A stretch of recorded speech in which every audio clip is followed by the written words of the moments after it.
సమస్య చాలా రోజులుగా సాగుతున్న సమస్య. రస్టికేషన్ అనేది ఇప్పుడు బయటపడ్డ ఒక అమానుషమైన వివక్ష. కానీ గత 2 ఏళ్లుగా ఇఫ్లూలో అనేక రకాలైన అణిచివేత నిర్బంధం కొనసాగుతున్నట్టు విద్యార్థులు అనేక సార్లు ప్రజల దృష్టికి, సంఘాల దృష్టికి తీసుకురావడం జరిగింది.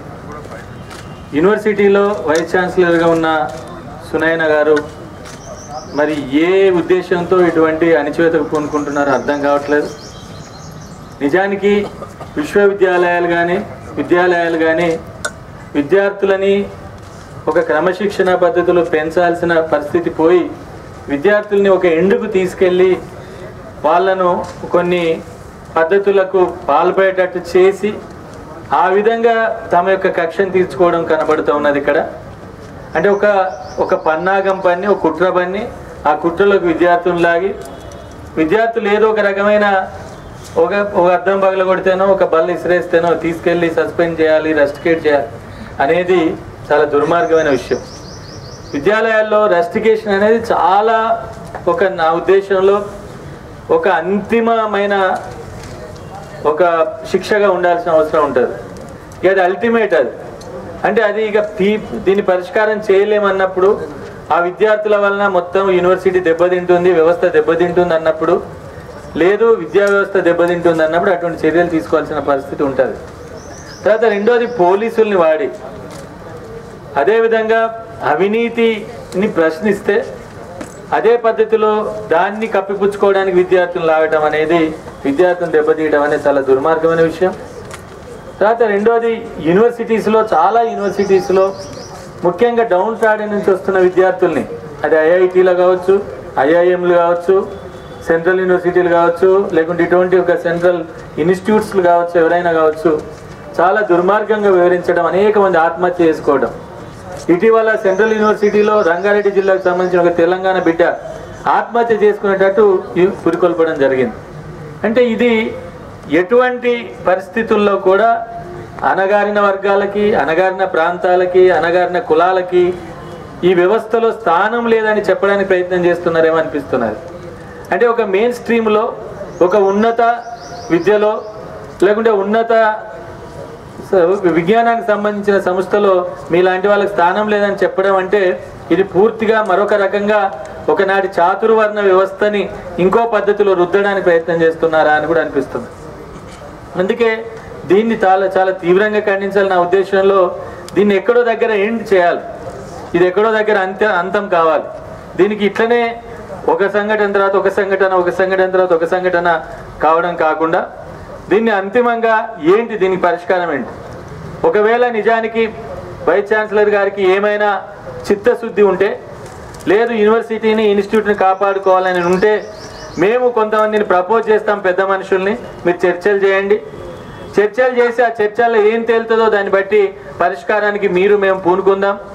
మేము కూడా కోరుకుంటున్నది విద్యార్థులు చదువుకోవాలని, ఇట్లా ధర్నాలు చేయాలనో, లేకుంటే టెంట్లు వేసుకొని చదువులు వదిలిపెట్టుకొని కూర్చోవాలనో ఏ తల్లిదండ్రులు అనుకోరు, ఏ విద్యార్థులు అనుకోరు. కాబట్టి నేను పెడుతున్న ప్రపోజల్, ఇంతకుముందు దేవి చెప్పినట్టు గవర్నర్కు తప్పనిసరిగా దేవి కానీ మేము కానీ తీసుకుంటాం, అపాయింట్మెంట్ తీసుకొని ఒక రిప్రజెంట్ చేద్దాం. కానీ నేను వైస్ ఛాన్సలర్ గారికి ఇక్కడ ఎవరైనా ఉంటే వెళ్ళి చెప్తే మంచిది, లేదంటే పోలీసు వాళ్ళైనా చెప్తే మంచిది, ఎవరైనా, ఎందుకంటే వాళ్ళు మధ్యవర్తులుగా ఉంటున్నారు. కాబట్టి చెప్పేది ఏంటంటే, మేము కొంతమందిని, ఒక 5-6 పెద్ద మనుషుల్ని మేము చెప్తాం, మీరు ఒక 5-6 పెద్ద మనుషుల్ని చెప్పండి యూనివర్సిటీ నుంచి. ఈ 2 గ్రూపులు కలిసి కూర్చొని దీన్ని పరిష్కారం చేయడానికి ప్రయత్నం చేద్దాం. అంతేగాని దీన్ని ప్రొలాంగ్ చేయటము, దీన్ని ఇంకా కంటిన్యూ చేయటము, విద్యార్థులను రెస్టికేట్ చేసి విద్యార్థులను రెచ్చగొట్టడము, వాళ్ళ భవిష్యత్తు మీద దెబ్బతీయొద్దని కోరుతూ, మీరు చేస్తున్న పోరాటాన్ని మొత్తం తెలంగాణ ఉద్యమం, తెలంగాణ సమాజం మీ వెనుక ఉంది, మీ వెనుక నిలబడుతుంది. రేపు రాబోయే ప్రభుత్వం కూడా తప్పనిసరిగా ఈ యూనివర్సిటీ మీద విచారణ జరిపించాలని డిమాండ్ చేస్తున్నాం.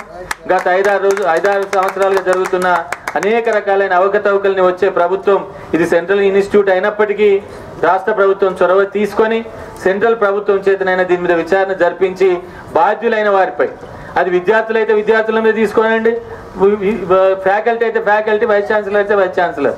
మేము ఏదో ఒక ముందస్తు అనుమానంతో మేమేం చెప్పట్లేదు. కాబట్టి 2 డిమాండ్స్ నేను పెడుతున్నాను.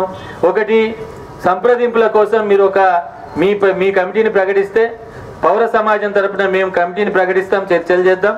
రెండోది, రాష్ట్ర కేంద్ర ప్రభుత్వాలు, రాబోయే ప్రభుత్వాలు ఇఫ్లూ మీద ఒక సిట్టింగ్ జడ్జితో ఒక న్యాయ విచారణ జరిపించి ఇక్కడ ఉండే సమస్యలను పరిష్కరించి ఇక్కడ ఉండే సంక్షోభానికి అంతం పలకాలని కోరుతూ ముగిస్తున్నాను. Thank you very much.